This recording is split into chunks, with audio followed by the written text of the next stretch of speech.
A very warm welcome to the Today's Women Show, the show where we celebrate the strength, creativity, and resilience of women who are shaping our world. Every week, we sit down with remarkable voices whose stories remind us that womanhood is not one-dimensional, but it's layered, powerful, and evolving. My name is Kokui Selormey, your host, and Gino Tomato Mix, Jollof Mix, Onion and Pepper Mix, our very able sponsors. To set the ball rolling, as always, my 2 cents on finding your voice, whether it's music, media, or in life. Now, finding your voice is more than just about speaking or singing. It's about discovering who you are and letting that truth shape how you show up in the world. In music, your voice carries emotion. In media, it carries influence. And in life, it carries your identity. For many women, the journey to finding that voice means overcoming doubt, embracing versatility, and daring to be heard. And once you find it, your voice becomes not just your power, but your gift to the world. We'll be right back. Please stay tuned.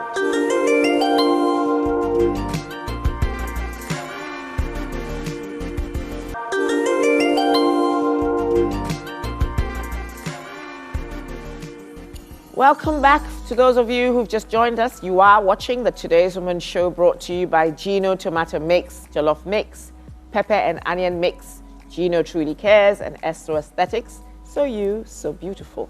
My guest, today we meet a woman whose journey embodies versatility. She has commanded stages with her voice, advised leaders with her insights, and continues to shape the future of Ghana's creative industry. She's also a mother of 4, showing us that balance and brilliance can go hand in hand. Let's meet her.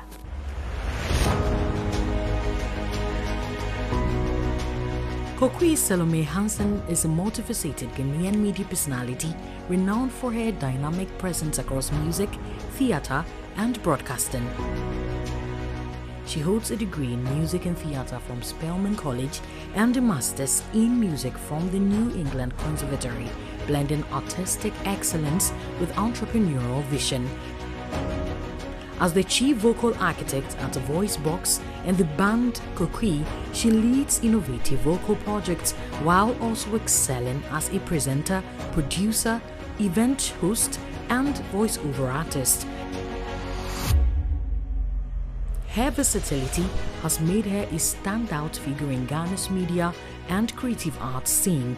In August 2025, Kokui was appointed by President John Dramani Mahama to serve on the governing board of the Ghana Creative Arts Agency, a role that positions her to shape policies, support artists, and promote Ghanaian creativity on a global stage. From stage to studio and beyond, Kokui Selormey Hansen continues to inspire, lead, and redefine excellence in the arts.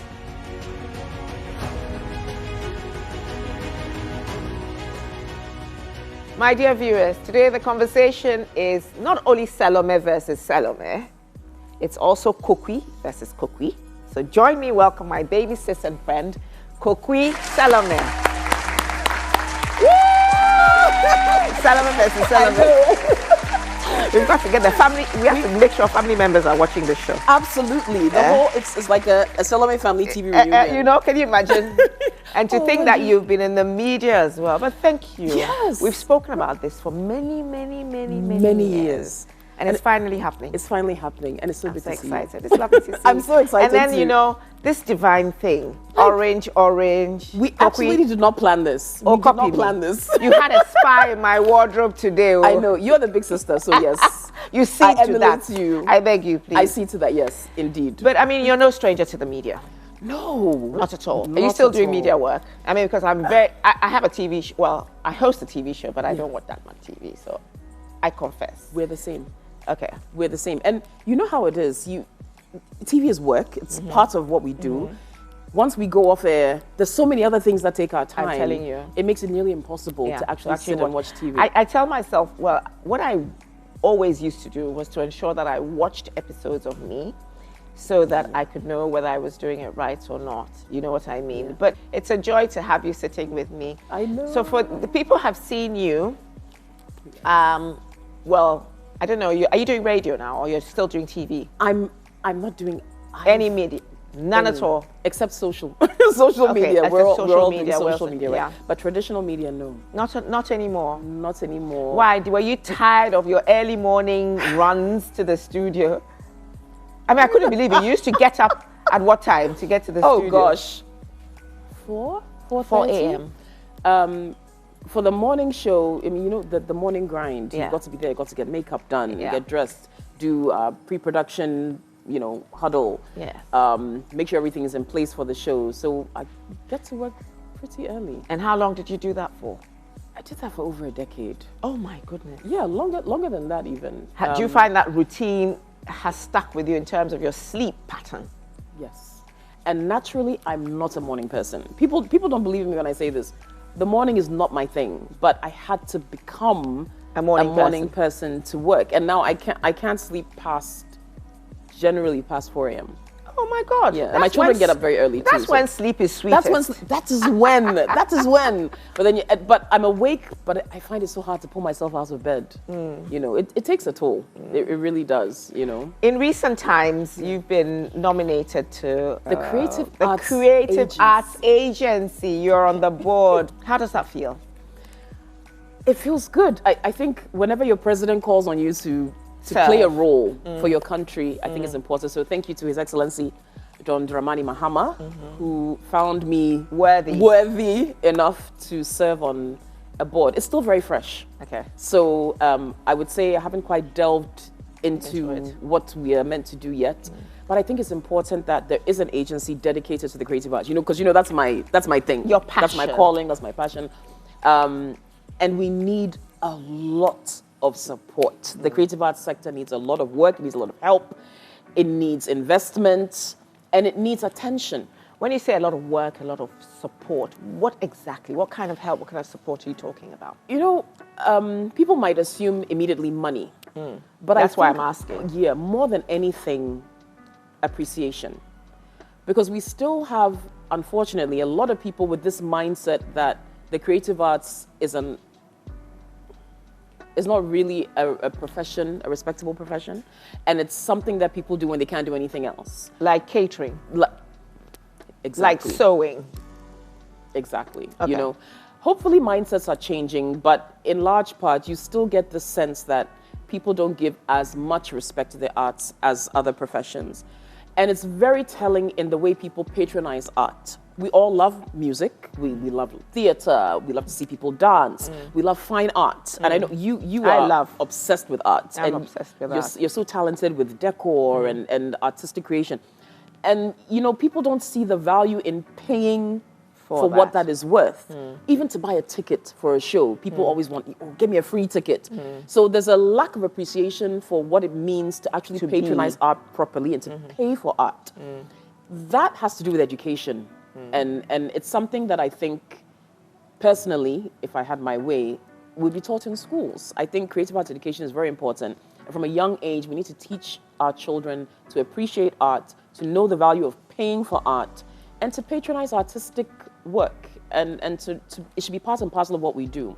It's our culture. We're very colorful, artistic people, and we should appreciate that. It's our identity, actually. And we see it in other jurisdictions, how they've leveraged art to build their countries. Yes. You know, we travel to go and look at architecture and art, and you want to see places of interest and, you know, all kinds of things like that. You know, which actually make a very, very valid point. But let's take it back, roll it back. Let's roll it back. Roll it back to Kokui as a child. Oh, interesting. I don't think you've had anybody ask you those questions. Today we're going to delve into, let's talk.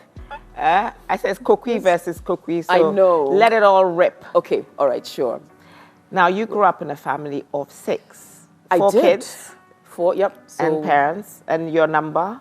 I'm number 2. You're number 2. So the first girl, like you know, the Kokui. Yes. Should we tell people what Kokui means? Kokui some people means don't first get it. daughter. First daughter in our clan. Yes. Every first daughter is Kokui.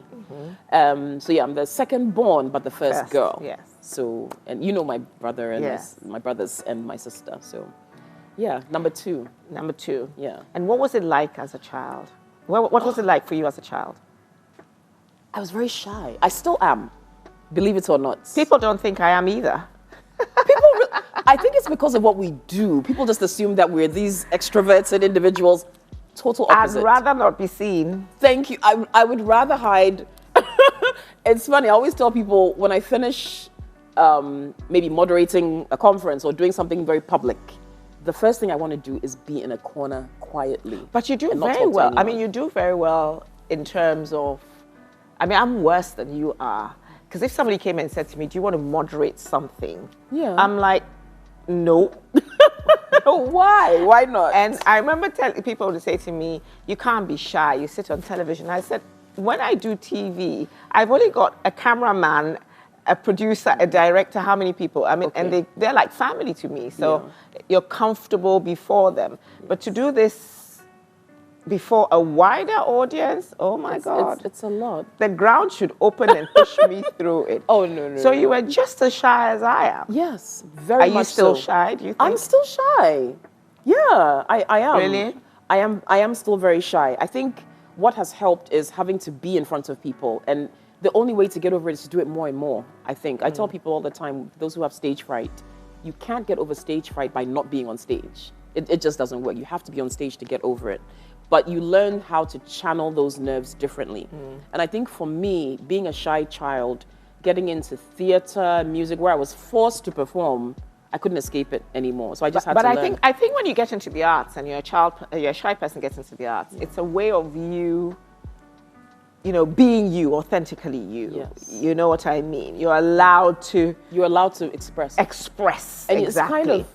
It also allows you to put on a persona. Yes. So it kind of shields you a bit because in your mind, I'm like, okay, I'm playing a role here. And when that role is over, back to my Kokui. corner. Yeah. So did you school here in Ghana? I did some school here in Ghana. So I did parts of primary, JHS, SHS. First part of primary was done in the UK. I was a baby when my family moved there. And so a Richard school, Holy Child school, then off to the US. Off to the US. Now, what did you study? Did you do anything to do with theater, arts, or in the anything US? like that in the US? Yes, I did. So it's something you'd always wanted to do? Actually, I wanted to be a lawyer. Seriously? Yes. Why law? Ah, you didn't know this? No, you never told me. All these conversations we've been having. I wanted to be a lawyer. My mom will tell you. To this day, I know my mom is like, Kokui was supposed to be my lawyer. Yeah. Seriously? That was the whole thing. Were you argumentative as a child? No.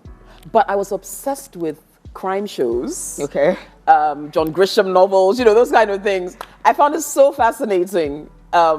Shows like, people may not know, but there was a show called Matlock. Yes, of course. You know Matlock. Murder, She Wrote. Yes. Those kinds of things. Yeah. Murder mystery, whodunit. That always fascinated me. Always did. Yeah. Sherlock Holmes and things like that. So I found even the things like Famous Five and Nancy Drew, they were like kid detectives. Okay. You're showing your age now. Be careful. It's all good. But all of those things, they appealed to me. And as a young girl going to Holy Child school, my whole plan was finish Holy Child, I'm going to Legon, and I'm going to be a lawyer. And it didn't happen that way. It didn't happen. You ended up in the States and you studied theater arts or what? I studied music, I studied theater, and I studied music to master's level and voice specifically. To master's level? Yes. So you knew you were going to come into this space. You trained for it and you knew that you would come into this space. At a point I did, yeah. I did. You did? Yeah. It was tough though. So coming back home, yes. What was it like, the transition back gosh. home? Did you think that you could actually come into this space in Ghana? Was Ghana ready for a Kokui? I'm crazy. I came with an open mind. I mean, I knew, and the type of music I studied is classical, is opera. I actually studied to be an opera singer. Who does that in Ghana, right? So but it's paying off now. It's in strange ways. So I came with an open mind, but understanding that this was something very new. And I remember my mom said to me, you need to, your career is going to take off here at home. She actually said that. I was in the US, and you know how it is out there. It's like small fish, big pond, and there's a dime a dozen sopranos. Many. And even among Americans, and there's something like opera, which is, one might say, quite niche, is more popular there. How much more coming here to Ghana?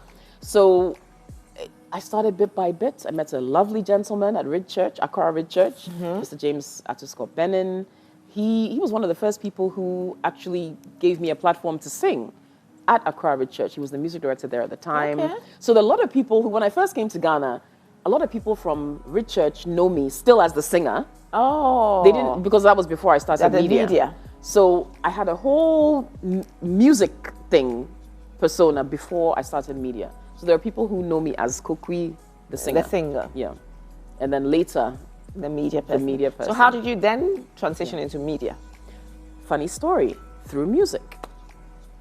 I did a concert, you know Mrs. Ekufuado, Auntie Rebecca, and her Infanta Malaria Foundation. They did a concert. They were looking for someone to sing classical music. So it was actually another friend of ours that we know, Mrs. Adida Auntie Kwantima. Yes. And she recommended, she said, I know this young lady, Kokui, she's Ghanaian.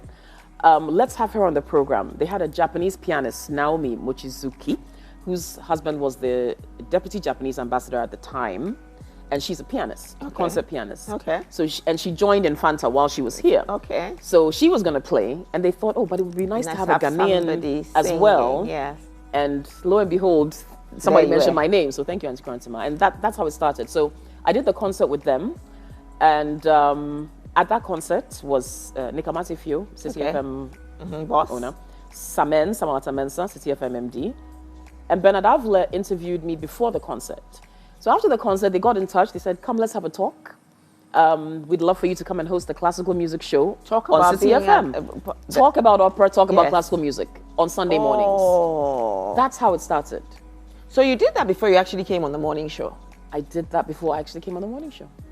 So that was my first media job at City FM, hosting a classical music program. I called it Classic City. I would play classical music for 2 hours on Sunday morning, and I would talk about. You were a DJ as well. I would talk about the music, give the backstories. If it was an opera, I would explain what they're singing about, who composed it, give a whole spiel. I did this for a couple of years. Then one day, again, Bernard, they called me into Bernard's office and said, we want you to join Bernard on the morning show. Now, back then, City Breakfast Show wasn't like the format people know now. Bernard was the main host. Richard Sky, was in there too. Godfred would come in and out, but he didn't really have what you would say a proper co-host. Okay. He said I should join him. So I actually became Bernard's first real co-host. Serious? On CDCBS. A lot of people don't know that. And it was great. I mean, we clicked very well. Then I got a call from Anita Erskine, who was then producing content at Viasat 1, which was a fledgling station. You know, they came from Sweden to establish here. And she said, Kokui, Viasat is starting a morning show on TV, and they want you to be the female co-host. So would you come and do a screen test? And I thought, but City is going so well, you know. What do I do? So I said, okay, let me just do the screen test. You never know. Did the screen test. They loved it. Now decision time. There's no way you can do a morning TV show and a morning radio show. There was no way around it. I had to choose one. And why did you choose TV over radio? I just thought it would be a new challenge. The show was totally fresh. We were the first people. We started that show from nothing. And Patrice and yourself. So that's how I met Patrice. I met Patrice at the screen test. There were two women. Inseparable. I'm telling you, Audrey, we met. we met at that screen test. Patrice and another gentleman whose name I shall not mention. Me and another lady. Okay. And they paired us. So, you know, I read with Patrice and the other gentleman. Same. So everybody reads with everybody. Yeah. Then they come to a decision. And Patrice and I just clicked. There was just something that, I don't know what it was. We just clicked. And the other guy was a TV face. Person, yes. I mean, he was quite known. But the chemistry between you and... It was undeniable. So, but that was before, that was sort of when you started having children as well, when you got married. Exactly. So you remember. Well. So I mean, in fact, the first time I was on TV, I was pregnant with my first. Yes. Fifi. And it was either KSM show or a show Anita was hosting, I think it was on DSTV called Studio 53. Okay, yes, I remember that. So either Anita's show was first or KSM show. It might have been Anita's. But yeah, I was heavily endowed. And, you know, so I had fee. Then when I started the morning show at Viasat, I was actually pregnant with my second one, but it was fresh. Okay. But I had to. So and even with the pregnancy, you were getting up those very audiously early. I had to. Hours. And it was a bit weird because, you know, in Ghana, it's not really done. Yes. So I had people saying, you know, what, you know, you're still on TV. Why are you on TV pregnant? Why are you? But I suppose even though I'm shy, maybe I'm a bit unconventional as well. And maybe a bit of the American spunk in you. In me said, but why should a pregnant woman not be on TV? It's a normal occurrence in life. Are we supposed to hide when you're pregnant? Why not show people that it's okay? You can still go to work. But you had 3 kids in quick succession. That's true. And then you gave it a bit of a break. I thought I was done. You thought you were done? I thought I was done. Then surprise. So God decided to give you your mini you. My baby girl. Your baby girl. Yeah. Who's how? She's how? What, 5, 6? 5. She'll be 6 next month. Oh my goodness. Can you imagine? Growing up with 3 boys. 3 boys. And I have to say, Audrey's the godmother to all of my children. All of them. Secrets out. You've held all of them for priests to baptize them. You know? Yeah. But I mean, it's amazing. I just always watched you and just admired how you straddled everything. You know, being Kokui, the media person, being Kokui, you know, the songstress, being Kokui, the mother, the wife, the whole thing, you know. You've sung for presidents. Have you sung for literally every president? Presidents Akufo-Addo and Mahama. You have? Yes. You haven't done anything for President Kufuor? No. Okay, all right. But you've done for the 2 presidents. I've done for Akufo-Addo and Mahama. What does it feel like being the center of attention or attraction in a place where you have all these august men present? It's nerve-wracking because it's usually at a gathering where there's a whole host of VIPs. So it's either there's a visiting president. So we've done that where there are visiting heads of state and there's a state banquet in their honor, or a state event where you've got to sing the national anthem. And if there's one song that everybody knows, at least your own people know, it's the national anthem. Yeah. So I always tell people, when I'm teaching people, I tell them, nobody is watching you hoping for you to fail. So if you're nervous, just get that out of your mind. You know, you get on stage sometimes and you're afraid of messing up. Okay. But I always encourage people and say, nobody wants you to mess up. They just want to enjoy your performance. Okay. But I need to remind myself of that sometimes because a song like that, a slip of a word is obvious because everybody knows it, right? And everybody's watching you. And everybody's watching you, but you've got to push through. And, you know, you've got to stand at attention and, you know, everybody's all serious. It's national anthem. And then you've got the occasions where you're singing a different kind of song and people want to be entertained, or sometimes you may sing something that not everybody knows. So it's up to you to communicate it so that, you know, people enjoy it. And one thing about Ghanaian audiences sometimes is that you can't read them. They can be very straight-faced. Interesting. Even though they're enjoying your music. And then afterwards they'll come and say, oh, I love how you sang. I'm like, yeah, but you guys give us energy, you know. But no, it's nerve-wracking and exciting at the same time. And it's an honor. It is. It's always truly one. That is never lost on me, honestly. Every time I'm asked to come and sing, whether it's the national anthem, whether it's another piece of music for a president or for high-ranking dignitaries, I always, always, always appreciate the honor of it because how many people will get that opportunity? But have you ever had stage fright? Oh yes. Oh yes. Or fluffed your lines. Or fluffed your lines. All the time. Seriously? Yes. And how do you quickly recover? You keep going. You keep going. So you just call everybody's bluff to it. Exactly. And if you keep going, chances are they might not notice, unless it's someone who's really paying attention. And my music director, you know him, his name is Michael. He's always on my case about mixing up lyrics for some of the songs I do. And he knows because, you know, he's your music director. But most people wouldn't know. So we'll finish a performance and then he starts. What were you singing? What lyrics were those? Blah, blah, blah, blah, blah. I'm like, give me a break, please. Like, you sang the song and you got I sang the song and people, it's fine, you know. But let's talk about the band Kokui. Yes. How did it come about? And I know you've done quite a bit of travel with the band Kokui. So, the band Kokui, we're collective, let me say. So, we're in our individual rights, we all are soloists in some way, shape, or form. So I'm a singer, Michael's a pianist and an arranger, and he actually plays a few instruments. We have our guitarist. We've got some who are multi-talented like that, drummer, you know. So everybody has their own thing. A lot of us also have jobs or work that we do outside of playing music, but we come together to make music together because we're very like-minded. Okay. We're trained musicians. We understand the work that goes into making music. And there was a particular style of music we wanted to play. So it's a fusion between classical and African and popular music. So we call it Afro-Popper. Okay. So that's how the band came together. We did our first Christmas program called Nubian Noel. And that was really our first assembly, I should say, of the band. And from then on, we decided it's something we want to continue doing. But what we do is, as and when we want to come together and play or prepare for something, then we come together. You haven't done an album together or anything, like recording an album together? We've done some EP. So we've done collections of a few songs. One was Christmas repertoire. One we did for Ga Heritage, an August Home Award type thing. Okay.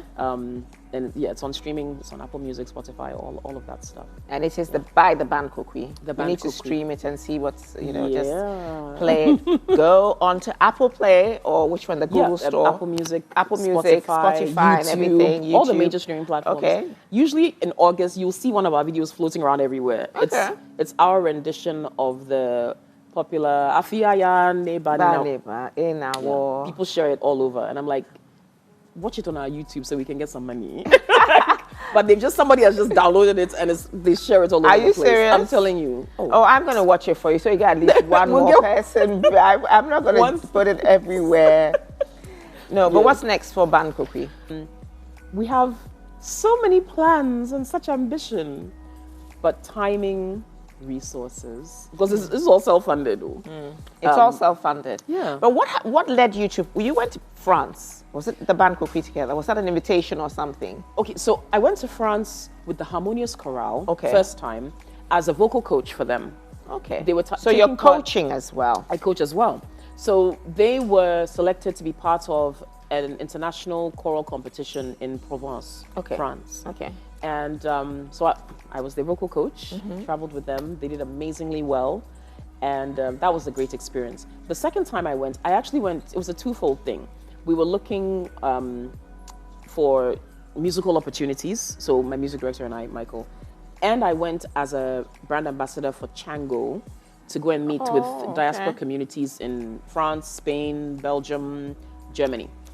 So that was a lot of work. It was good. So I know I do a lot of things. You do a lot of things. I do a lot of things. Now, the Band Kokui has a charitable, it does, sort of is linked to charity one way or the other for children in the creative space. TBK Foundation. So Okay, so it's called TBK Foundation. that was birthed out of the band Kokui. We just felt children need this music education, like I mentioned earlier. Yes. So one of the things we did, which was so great, we went to Tamale, and the brilliant Ghanaian artist Ibrahim Mahama, who I know you know. Oh, I know very well. Red Clay Studios Yes. in Tamale. And he actually invited us. He said, come. He goes into schools in his locality to teach children about art. You know, he opens up Red Clay for free for children to visit and all of that. And he said, yeah, come and let's do something, do a music workshop. So we went up there. We put up a concert at Red Clay.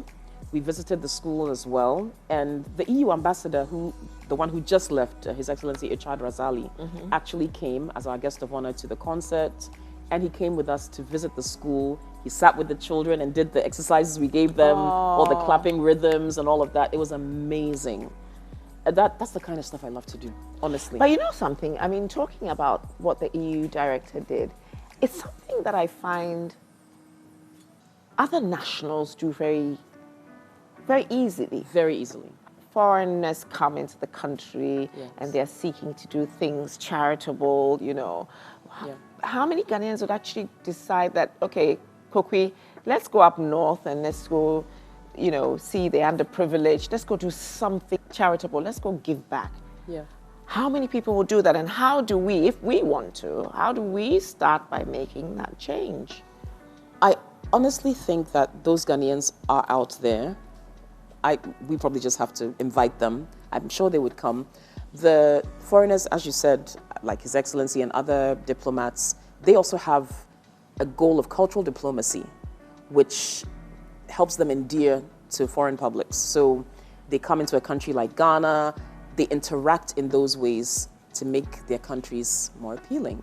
It's a great way of marketing their countries as well. I know there are people in Ghana who would also love to partake in things like this, and some have reached out.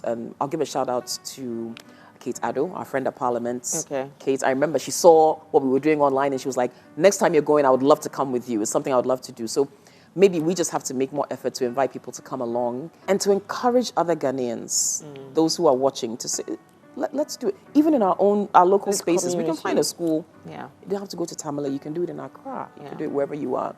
And just Go and inspire some children. I remember Ibrahim said, when we came, he said, you guys have no idea.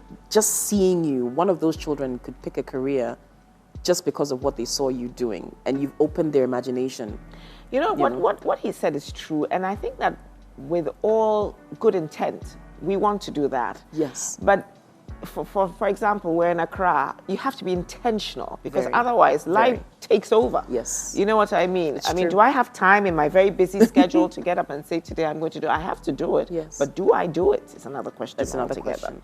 So let's motivate each other. We need to motivate one another. Yeah. What have been some of the challenges that you have faced as a woman in this industry? I like the way you laugh.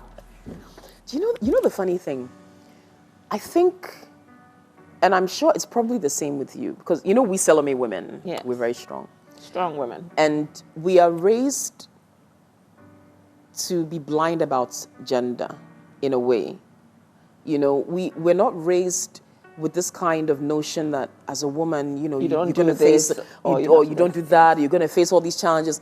My dad was probably the first feminist I met, or at least male ally, because he never ever made me feel that I couldn't do something because I was a girl, or I wouldn't be able to do this or that because of my gender, or to say, as you're going along in life, remember, you're a woman. So I never heard that kind of rhetoric from him. I think that helped. So I don't go into situations with that in mind, but sometimes things happen, and it's someone else who might point out to me, oh, that it's probably because you're a woman, or it's going to be difficult here because you're in a male-dominated space. That's when my mind draws, oh, really? Okay, maybe so. But I've had men who have been my biggest champions. I've had women who have also been my best friends in those media spaces. So it's not something I particularly dwell on as far as whether or not my gender is an advantage or disadvantage. And in fact, I think it's an advantage more than anything. We're so versatile. Yes. I think that I love being a woman. Yes. I wouldn't be anything else. Exactly. And I think pretty much like you said, I don't see myself as a woman, so I can't do something. Because I was also a single mother. So when you're a single mother, you wear both hats. You do it all. You do it all. You know what I mean? Yeah. So yes, in that sense. And then, okay, I work in what people perceive to be a more female-dominated industry. But now the men are encroaching in our space. Especially when it comes to ownership. Yes. It's men. So you're in the ownership of that, and you're crushing it. The world-renowned Buka restaurant. By God, it's about you today, not about me. The world-renowned. I'm so proud every time I see it. Thank you, my dear, as I am proud of you. So this is a mutual admiration society right here. You know what I mean? Yes. What keeps you grounded, especially when criticism comes your way? Because you are bound to face it. All the time. My children. Your children, even from them? My children, my faith. We're Catholic. We are taught to not be haughty. Humble. And to we keep it down to earth. Yeah. I'm always amazed. We've both attended Christ the King. You still attend Christ the King, and St. Thomas Aquinas is where I go now. I've been to Mary Mother, and Catholics are very unassuming. Very unassuming. Extremely. And you see people when harvest comes around, and people pledge, and you're like, oh, okay. There's a lot of wealth in there, but they're very, very down to earth, very quiet about it. One thing I love about our church. But my children, they're the ones who remind me that at the end of the day, Kokui, your mom and your Kokui, they can bring me down a few pegs very quickly, And And I think that's great. Didn't you do that to your mom, your own mom? I wouldn't have.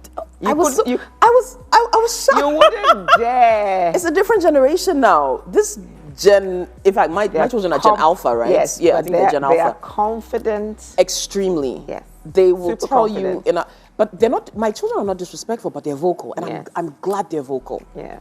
The world has changed. We need our children to be able to express themselves, not be suppressed. Yes. And I know that when we were growing up, it was the opposite. You should know when to talk. Be seen and not heard. That's it. Now, my children, they're seen and they're heard. And they're heard.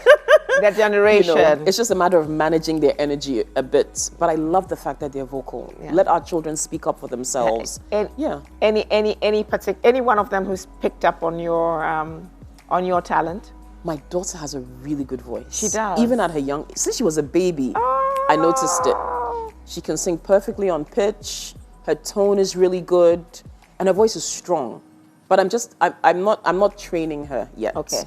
If she shows interest, yes. Then you will. I don't Otherwise, want to you're force not her pushing into her anything. and forcing her into anything. I'm already forcing them into piano. That's the one thing I'm forcing them into. Don't worry, we're all made to play the piano. They're all complaining. But And every single one of us was made to play the piano. We still have a working piano. But I can't play. I remember I fought with my piano teacher when I was like 11 or 12 and never went back to playing. Look at that. But wow. there is a direct correlation between playing piano and working math. So if for that reason you're pushing them into working math, that's a good thing for them to know. Music is very good for you. It's a great skill. Very good for your critical thinking and everything. So it is good. Thank you. We could talk forever about everything. We could though. We can talk. We talk. When we get together, hours. we Hours. talk hours. Except that my producer will kill me. I know.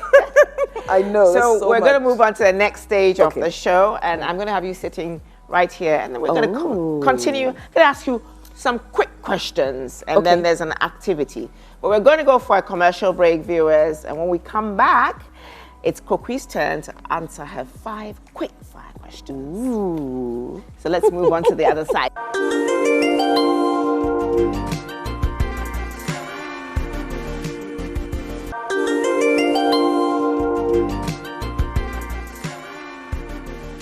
Welcome back to the Today's Women Show. The show is brought to you by courtesy of Gino Tomato Mix, Gino Onion and Pepper Mix, Gino Jollof Mix. Gino truly cares, and SO Aesthetics. So you, so beautiful. So now I hope you've enjoyed my first segment of chatting with Kokui and getting to know who she is. Now I'm just going to ask her some 5 quick questions, and from the top of your mind, you've got to give me answers. So you don't have the luxury of thinking This is of like what rapid it is. fire. Yes, this is a rapid fire questions, okay? Okay, quick fire questions. A business icon who inspires you. Oh gosh, you. I knew you were going to say that, Kokui. Who else would I mention? I have to mention you. No, I'm not. I'm not an icon. I'm still work in progress. Your non-negotiable leadership value. Non-negotiable. Quick. Work ethic. Work ethic. Good work ethic. Good work ethic. Yes. Favorite way to unwind after a high-stakes meeting? Oh gosh, I just want solitude. Maybe a glass of red wine. A glass of red wine. Ah. Yes. One thing about miming, most people don't know. I never do it. You never mime? Never. So it's Always live. Always live. Wow. A word that defines your journey so far. Oh gosh, multifaceted. Wow. Yeah. Grace. And still growing. Grace. Yes. Now, your activity today is you're going to train me. My voice. You're going to show people, I mean, my voice, like I can't sing for toffee, I swear. I like that. Sing for toffee. I mean, I cannot sing for my dinner. Okay. You know what I mean? If I had to sing, I'd be hungry for life. I mean, and then in church, sometimes my voice is the loudest you hear, but I don't care. But so please train me. Give me some small training so that this Sunday. You're already halfway there because you're confident about your voice. You know what comes with age? Confidence. You're right. We don't care. You don't care. We do. Listen, you can stare. You can. We don't care. No. We've earned the right to not care so much. I think that you have to, and I wish I had that earlier in my life. It would have saved me a lot of heartache. Me too. But now it's your opinion. I do what I want to do. Exactly. So here, my lesson, I'm ready. Okay. Okay. We have to stand up.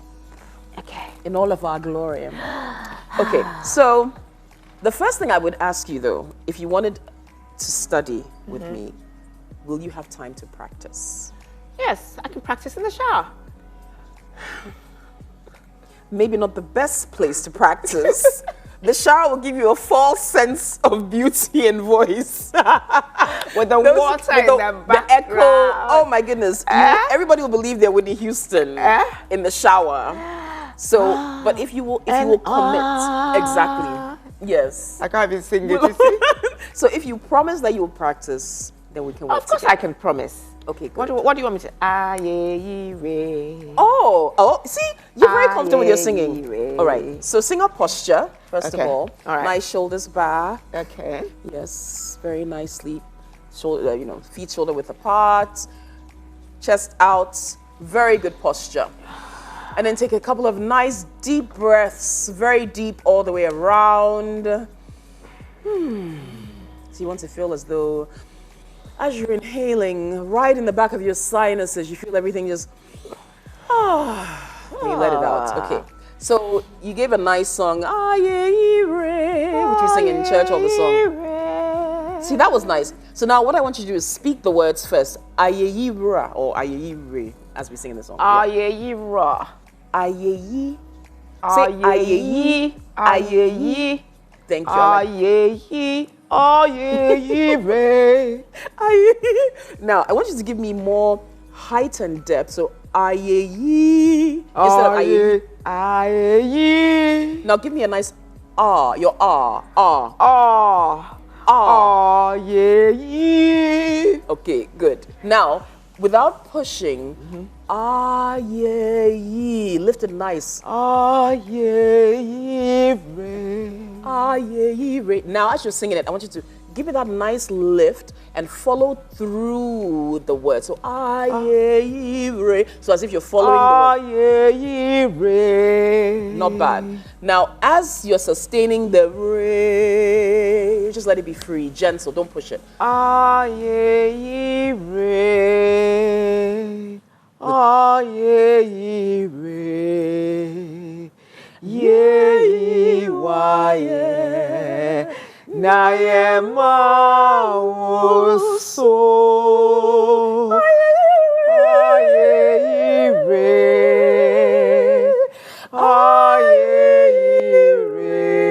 Ayeyire. Yeyiwaye.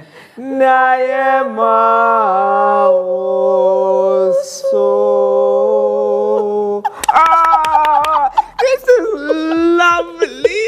This is wonderful. Awesome. We're starting a musical duo. I beg you. Kokui versus Kokui. I mean, you will do all the Kokui work. squared. Anyway, this is awesome. Are we done? Almost. I'm not going to let you go. Like- No. My dear, you and I, the 5 hours cannot be on a Today's Woman show. I know. So let's take it. Talk But forever. I mean, there's one last thing that I wanted to ask you. Okay. So you're said to be a very versatile person. You're singing, you're in the media, you're doing this, you're doing that, acting as well, a bit of acting. Oh gosh, you're right. Yes, a bit of acting. So you're very versatile, obviously in the creative space. Yes. What advice would you give one young girl who is sort of toying between which part of the creative space she wants to be in? I think one thing about us creatives is that there are a lot of things we are creative with, or, you'll find that there are many things you may be able to do, but few things that you can do really well. Okay. So you've got to prioritize the talent. yes. What is it that you may love to do, but are you really good at it as you think? Is it bankable? So you find that balance. Not to say that you should give up on the others, but maybe one will take center stage at a point. And sometimes you end up juggling. Maybe now it's this, like you said, sometimes I act, sometimes, but it's not really the primary thing. Okay. I've done Your media, thing is the I've done singer. music. So you'll find that thing that stands out most. But also just be authentic. I think it's nice to emulate people. Work on your talent. Don't feel that once you have a gift, that's enough. You have to work at it. I still take voice lessons. My voice teacher, I meet him virtually. He lives in Europe. Okay. charges me euros. So you're still doing, wow. You have to So invest in you're your still doing- talent. yes, okay. You have to. If you're serious about it, work at it. It may not happen today, but in the future, you've got to be ready for that moment, for your talent to really take off and become that career and profession you want. Don't be discouraged. Journeys sometimes take a while. Don't look at somebody's success and compare yourself. You don't know how long it took that person. Maybe get to you where only they are. saw the end Yes, product. yeah. So don't give up on that yet. But I think authenticity is so important, especially in this age where I spoke about this at Holy Child the other day. They're bombarded. Our young women are bombarded. Social media is making them feel that unless they look a certain way or they're perfect, They're not they're good enough. worthless. Okay. Yes. Don't fall into that trap. What would you like to be remembered as? I would love to be remembered as a good person who lived unapologetically and who really did use the gifts that God gave bless her. them. Yeah. My dad, I'm just smiling and beaming. This has been a wonderful time having you. But you don't go away empty-handed. Yes, every guest I get a gets- gift? Oh, yes, of course. Oh, this is nice. I love to give. Should I follow you for the gift? No, Hey. just stay there. Okay. And the hampers are getting heavier. Hey, oh, this is This is a hamper. This is all yours. This is from courtesy Gino. Gino. Truly, They've shortened. They truly care, and they've shortened your shopping They, list, your they grocery list. certainly have. You know, Oh you my got goodness. everything for all the hungry kids at home. Gino, Yes. thank you so much.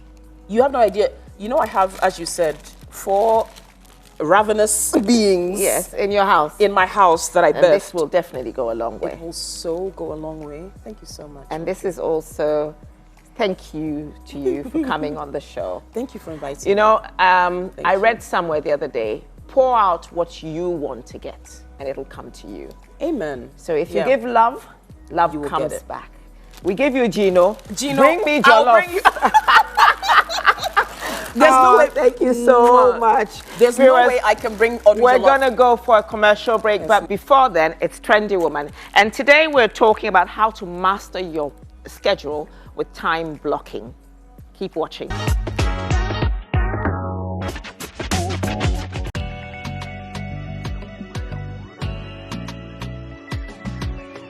How to master your schedule with time blocking. Ladies, we all know how easy it is to let the day run us instead of the other way around. This week on Trendy Women, we are talking time blocking, your secret weapon to focus and productivity. Step 1. Map out your day in chunks, dedicating blocks of time for work, rest, and personal projects. Step 2. Protect each block. When it's meeting time, don't let messages or distractions steal it. Step 3. Start with your hardest tasks first.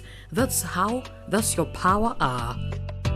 Step 4. Schedule breaks too. Your brain needs downtime to stay sharp. Step 5. Review at the end of the day. Adjust and refine your blocks to make tomorrow even smoother. Follow these steps and you'll find yourself in control of your time instead of letting it control you. Remember, it's not about doing more, it's about doing what matters most. Own your day and own your life.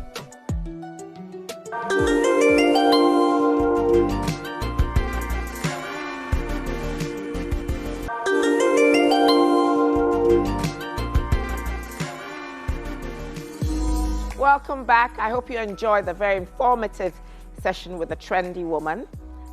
We're going to go now for Woman on the Move. My name is Akwis Kavito, the creative director and owner of HM Clothing.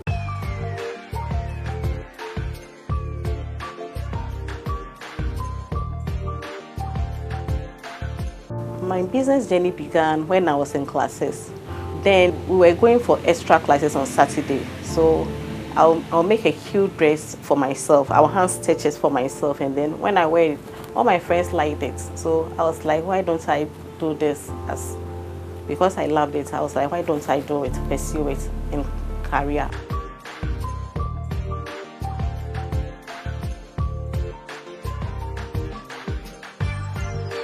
My day starts at 4. I get the kids ready for school and then get myself to the shop. Sometimes if I have to buy some things for my clients, I go to Accra and buy them and then come back to the shop. On a typical day, I have 3 or 4 clients come to the shop to pick up their stuff. The ones that I have to send by delivery, I send them by delivery.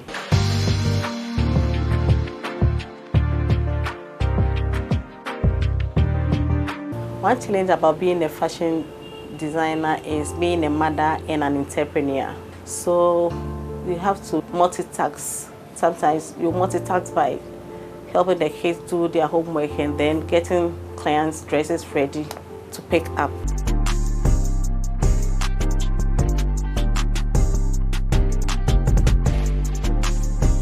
One thing that has surprised me as a fashion designer is cost of production and price hacks. Yes, sometimes you buy the stuff, the next day is the price has been increased, so cost of production becomes more.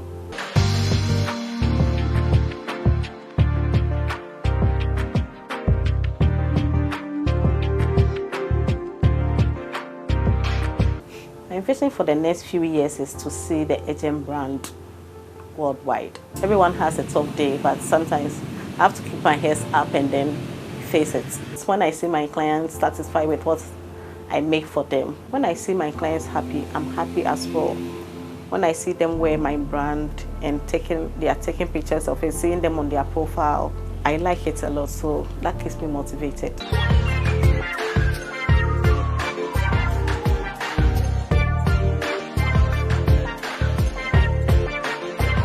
My advice for my female entrepreneurs, it's not easy at the beginning, but once they keep their focus, they will come through, they will get there.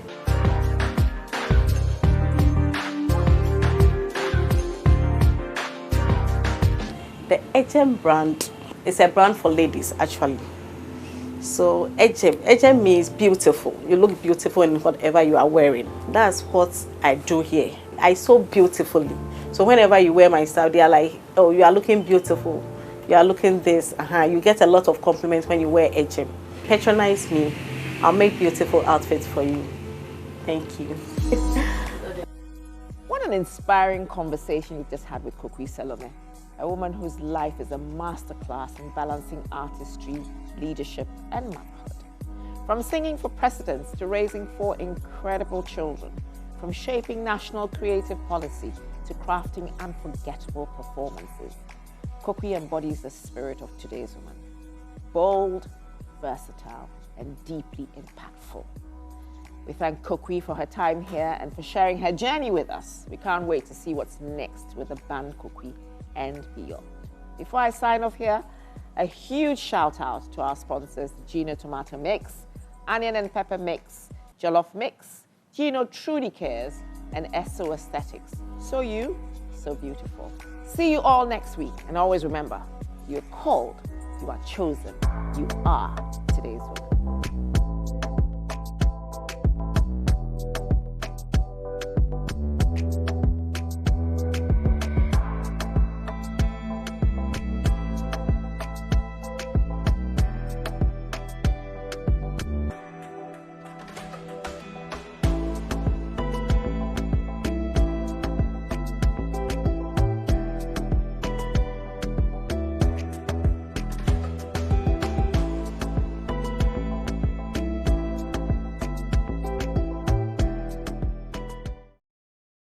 Today's Woman is brought to you by Gino Pomo Tomato Mix.